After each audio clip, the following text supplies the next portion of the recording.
Okay? Being proactive is creating or controlling a situation rather than just responding after it has happened. Do you think Muslims overall are people who are proactive? What do you guys think? Are Muslims tend to be? Yeah? We should be, but not in the society that we live Yeah. So what do? We react. Okay? We react to things. So something happens in Rohingya, with the Rohingya Muslims, or in Palestine, we react. Has it been going on all the time? Do we see anything? No. But if it suddenly comes, if the agenda in the news is elevated to the level where that's put into the news, then we begin to react or we begin to respond. So it's about setting the agenda. You have to be able to set the agenda. You see, things happen. Things happen, but what you do and how you respond to things, you have to become the one who decides what is happening. You have to be empowered to change things.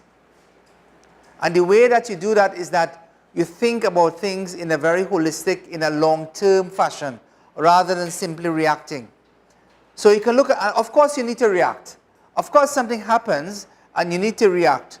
But you also need to put into place things and such that, hold on, that there's a problem of crime, and we just heard that maybe a family was killed. A family is killed, maybe a family of 7 people, they all shot in the night, and they all killed. And then it comes up in the news in the morning, and everybody is horrified. Everybody is horrified. And so we react. And so we start protesting, and we asking the question, why did the government do this, or why did the government do that? And then we make some noise for a little while, and then after period, then it dies down, it simmers down, and then nothing happens. So how you think in that particular situation you can be proactive? Give me some ideas. Anybody? How would you be proactive?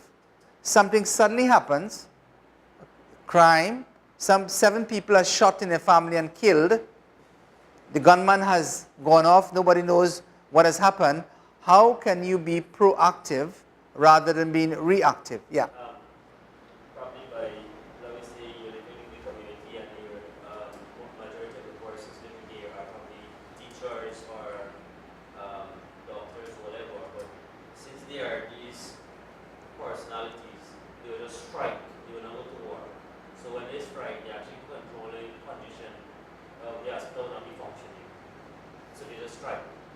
Send a message to the government to do something about the problem. So how would you be proactive? By you not going to the hospital, you actually controlling the situation. Nobody will not go to the hospital because there's no doctor, no nurse, no one. Is that okay? All right. How would you be proactive? Personally, I think part of being proactive with such a situation is first thing, trying to get the dead looked after, and then get them buried, and get the family calmed down and what's not, and then move with a more formal approach to the whole situation. Okay. Anybody else? All right. So in the scenario, several things are at play. You mentioned the death of the Yeah. individual and his family, of course. You mentioned the fact that the criminal got away. Yeah.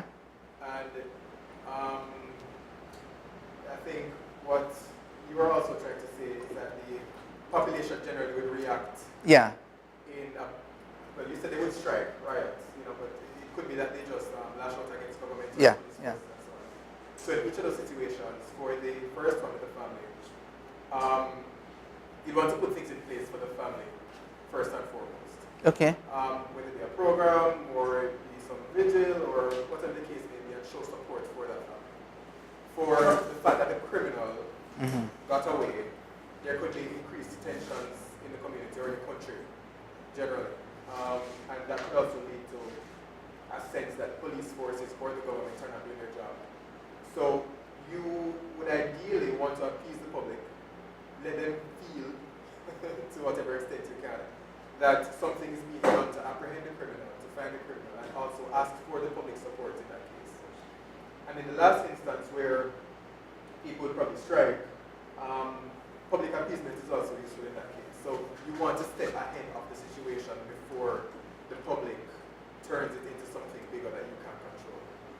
Okay. Okay, that's good. So, if you think, yeah, you had some to add? In dealing with that situation, I would not follow this track because that would not really solve the issue. Yeah. What might assist is having individuals from the community to work along with the police volunteer time. Yeah.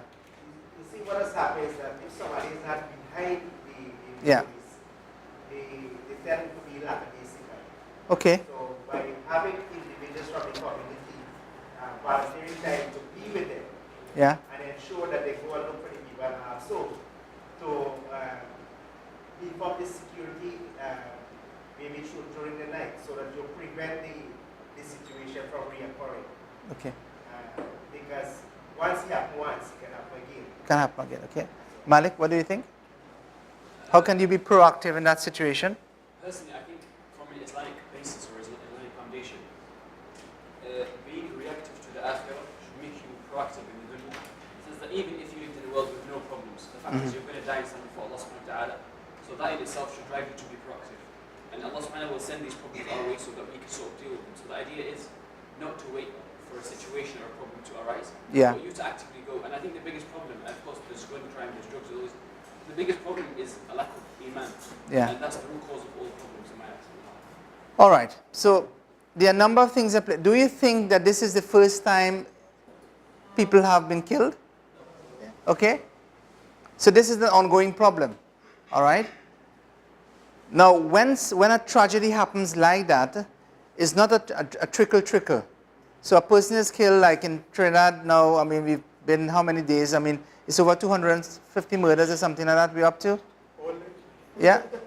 Well, I mean, we're not as advanced as Jamaica in that regard.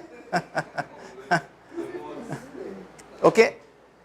The point being is that people being killed or murder is not something which is new. Okay? It's something which has been happening.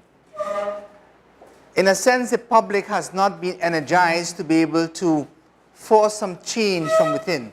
Or maybe the government has become complacent in terms of the government has become complacent. So the way to be able to change that scenario is to be able to say, look, you want to take care of the immediate needs and help as much of those, the family of the deceased, but at the same time, you want to be able to utilize the momentum of the sympathy of those, of the public, to be able to institute something which is far more long term. Maybe it means to change the legislation in the government, to get the government more involved, to get the police involved, to be able to have more community awareness or vigils, where communities can start looking after themselves. A whole host of things to be able to help the situation. So what you're trying to, or education programs for our young people, or all of these things are things which will help in the long term. And that is what I mean by being proactive. In other words, you're doing things far beyond. You're not waiting for something to happen and then saying, well, look, it's happened, we need to be able to respond. You've started it before. That's why he says here, you control the situation, and you control what happens, and you control how the public responds.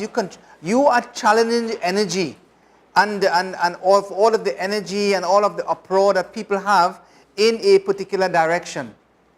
See, often what we do is that we channel the energy of people when something happens in the form of a protest. And we stand up, and we go up on stage, and we shout long slogans, and we speak loudly, and we criticize everyone. And after that, we step down, and that's it, and we go back to life again. And that's something that, being proactive doesn't mean that. But proactive doesn't mean just being in a situation of, in terms of, let's say, crime. It's also in your personal life about being proactive. Okay, so there is something called a stimulus, and there is something called a response. So that's how things operate. Like for instance, if I prick you with a pin, that's a stimulus. And then of course your response. Response might be one of withdrawal, or response when you look at me, you get so angry, you want to punch me in the face or something. Okay? And then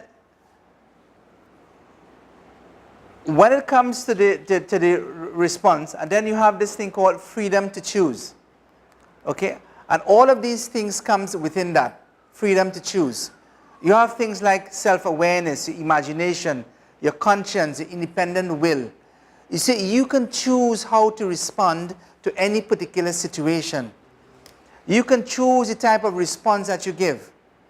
Somebody comes to the Rasul Sallallahu Alaihi Wasallam and behaves in a particular way. A man comes to the masjid, and what does he do? He's a desert Arab, he doesn't know any better, he comes to the masjid, you know, he wants to go to the washroom, he can't find anywhere, so he urinates in the mosque. And look at the response of the Sahaba. They get angry. That was their response. It could have been the response of the Rasul Sallallahu Alaihi Wasallam as well. That could have been, and it would have been a justified response that, look, this man has come into a public place, which is a place for worship, and this is what he's done. So it's about self-imagination, it's about imagination, it's about your conscience, it's about your independent will to be able to determine the type of response that you give. Now, I've mentioned this a couple of times in presentations over the last couple of days, but I want you to take note of it, okay? This is what I was talking about. I was talking about the circles of influence. So there is something, the yellow one which you can see, that is called a circle of influence. That is, something happens